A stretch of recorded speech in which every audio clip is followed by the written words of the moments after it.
I was talking to a friend the other day about the difference between ideals and reality. And she was basically saying that she thought that people who lived from their ideals were just living in a fantasy world. Because, she's been burned by her ideals. And she has now sworn to a life of living in what she calls the real world.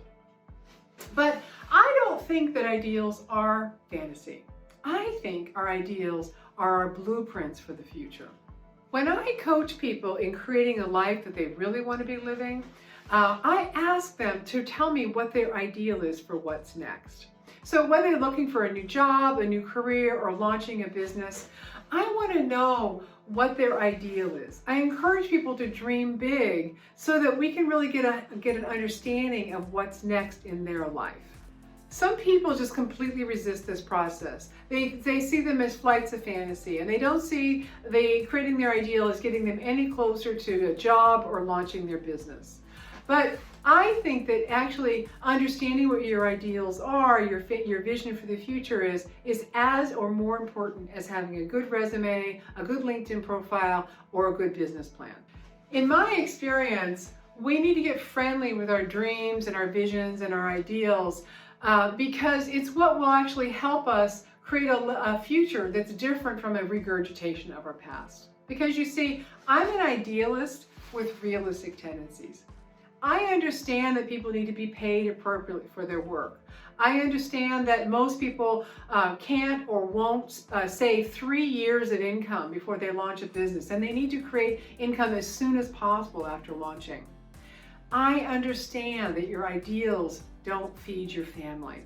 I also understand that when we don't have a vision for a compelling future, there are a lot of golden opportunities that we pass by in our life. If I didn't have a vision for growing most of my own food from my backyard, for example, I'd have driven by all those plant sales where I found fruit trees for $10 and $20, and I would have missed out on all those amazing peaches I ate this summer. If I didn't have a vision for to write a book, I would have swatted aside all of those emails that were inviting me to submit a proposal for an all-expense-paid writer's retreat in Martha's Vineyard and gone back twice. If I didn't have a vision for the kinds of clients I wanted to be working with, I would have missed out on the most amazing conversations with people about creating lives that are different from the past and moving into their ideals. Many years ago when I said I wanted to grow my own food, write a book, and work with amazing people, I didn't have a lot of evidence that was going to be part of my reality. But it is now. My husband and I produce about 65% of our own food from our little plot of land here in Vermont. And I've written and published several books, and I have a calendar full of amazing clients. The trap that most people fall into when translating their ideals into reality is thinking that they just have to think positively or, release them into the universe. The self-help shelves in bookstores and libraries are filled with books in this subject matter.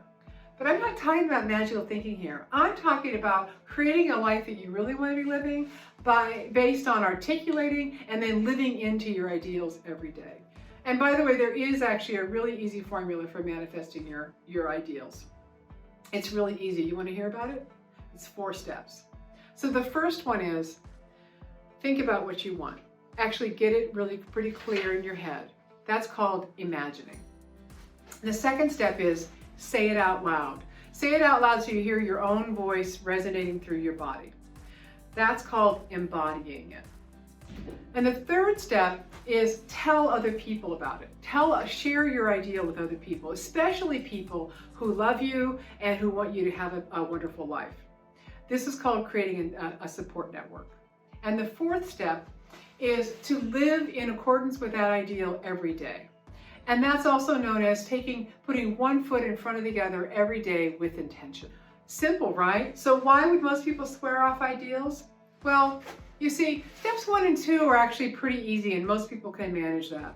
But it's steps 3 and 4 that are the real doozies. When creating a support network, most people make it far more complicated than it needs to be.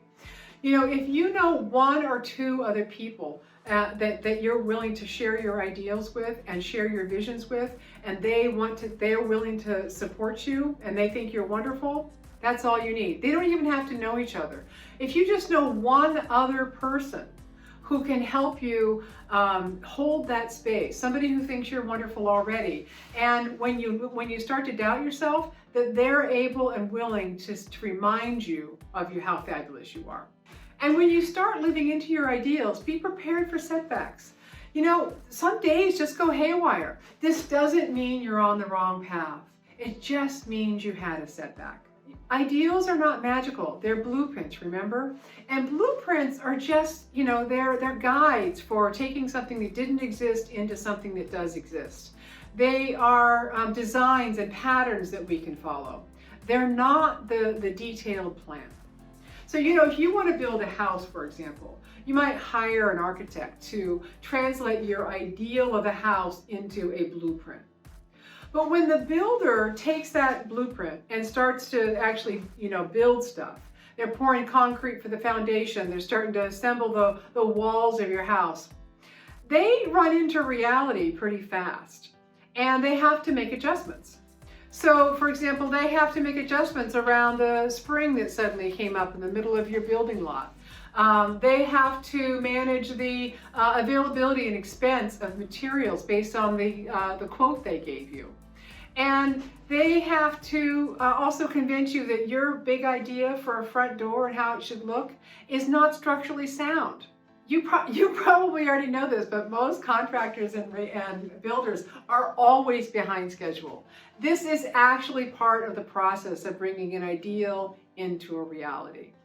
Along the way to manifesting all of my visions and ideals so far, I have encountered a lot of disappointments and setbacks and very harsh encounters with reality. When I first started gardening in this northern New England climate, which is not my native climate, I didn't get a lot of food. I worked really hard, I grew a lot of weeds, and I was amazed and thrilled when I got enough lettuce to make one salad out of that. You know, when it took me about 5 years of wrestling with the research that I had done on leadership and personality type to translate it into something that was understandable and relatable to people who weren't already familiar with personality type. And I wrote a lot of resumes for anybody who would hire me in the first years of my business before I was able to transition into working with people in a more meaningful and deep way that I love now. There were a lot of days, weeks, and months that I felt defeated, frustrated, and lost in the weeds. But what got me through all of the muck and mire was that I had an ideal. I referred back to my blueprint on a regular basis. I had a compelling vision for my fabulous gardens, for the book, and for filling my calendar with fabulous clients. I didn't just say affirmations and write it on a piece of paper and then burn it in the fire circle and hope it all worked out. It was because I had a blueprint for the life that I wanted to be having. I made choices every day. I made choices about how I wanted to spend my time, who I wanted to spend my time with, where I wanted to spend my hard-earned money, and what I wanted to pay attention to. You know the old adage that what you pay attention to grows? Well, that's really true. Pay attention to your ideals. Take time to consider what it is that you want to be creating in your life. What kind of life do you want to have? What's your best life? And then write about it, doodle, draw, create a three-dimensional model for it. Whatever you do, take time to articulate it and create your blueprint. Then share your compelling vision with people around you in your life. Even if some of those people don't believe completely in it right away, or they ask you questions that seem like it burst your bubble, these are actually important conversations in working out some of the details and creating what you really want. And then live into that ideal. Start to make choices about how you spend your time. Start to eliminate distractions. Make choices about who you spend time with. These are all important parts of moving one foot in front of the other so that you can continue to move through the obstacles. So here's what I'd love to hear from you is what is it you're looking to manifest right now? And how are you doing with all that? And in the meantime, go out and be your fabulous selves.